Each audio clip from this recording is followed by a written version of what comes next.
Welcome to Mike's City Point Terminal Model Railroad. This week we're going to talk about the railroad wharf, which I'm started construction of. I know it's been a long time since I've done an update, but I've been working little by little on this section of the railroad. The railroad wharf, I believe, existed prior to the Civil War as part of the Petersburg and City Point railroad line. But by the time the Union Army came there, the facilities were insufficient and they expanded it. You can see on the map where the wharf has an inner area and an outer area. And the outer area is what I believe, although I have no absolute evidence, is what the Union Army constructed. The railroad wharf consists of three buildings in the wharf itself and the water surrounding it. There's basically a carpenter's shop, a carpenter's tool shed, and the railroad station. This diagram shows how the model railroad fits into the basement of the house. There's three modules presently existing, although the railroad wharf is still under construction. The module on the left is the lead-in tracks and the cut leading into the facilities. The center module is the engine house and the yard where they maintain the engines in the cars. And the module on the right is the one I'm presently working on, which is the railroad wharf. This image shows the present state of construction of the railroad wharf. You can see all the pilings I've put into the base of the module. Unlike the other modules, this module consists of two layers of homosote on the land side and one layer on the sea side. I like using homosote because it's easy to drill and drive things into. So I've basically drilled holes and put cut up skewers and driven them into the homosote or glued them into the homosote to act as piers. And on the left you can see how I'm starting to build the framework for the wharf itself. Basically consists of two layers of timbers. First layer going parallel to the shore and the other layer going perpendicular to that from the shore away. And the reason why it's done that way, I believe, is so it can support the railroad tracks. And you can see two of the tracks in this image, how they head out right on from the land out onto the wharf. And I spaced basically the timbers under the tracks and the pier supports, so it's parallel with the tracks, so it gets good support. I don't actually have any evidence that that's the way they did it on the wharves, but I think it's likely. Well, here's a photograph I took a few years ago of the Appomattox River at City Point.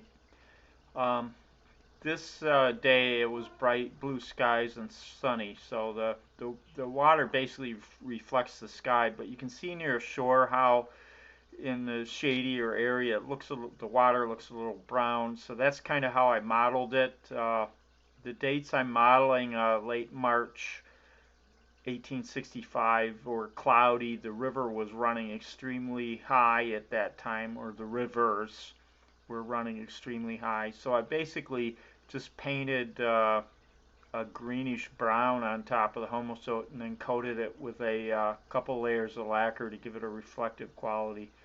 So that's how and why I did the water. So there are many pictures of the railroad wharf during the last year of the Civil War, but many of them are earlier than the end of the war, which I'm modeling, and this is the best one I have of the situation toward the end of the war. Some of the early pictures, like for instance, show a water tank and the wharf's not so built up.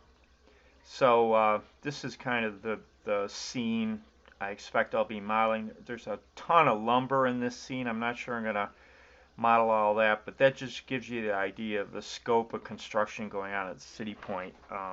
around these carpenter shops and the railroad wharf. The building in the left center is kind of the offices and the station for the railroad. To the left, just behind that building, you just see its roof, is a carpenter's tool shed. And to the right is a carpenter's shop, and then all the wood for the carpenters around there. And then behind that is the wharf, and the tracks run right out onto that wharf. Here's another view showing the present state of my model, and you can see I've got on this side of the model I have most of the piles in and some of the timbers that'll support the deck. The deck will be made up of 1/32 balsa that I'll scribe to make it look like smaller boards, and I'll glue that down. This particular image of City Point at the Civil War shows how they built up the wharf next to the shore. I think it's pretty interesting. I'll have to model at least some of this. I probably won't do it for the whole, well, maybe I will, for the whole where the wharf meets the land, but I thought it was a pretty interesting picture.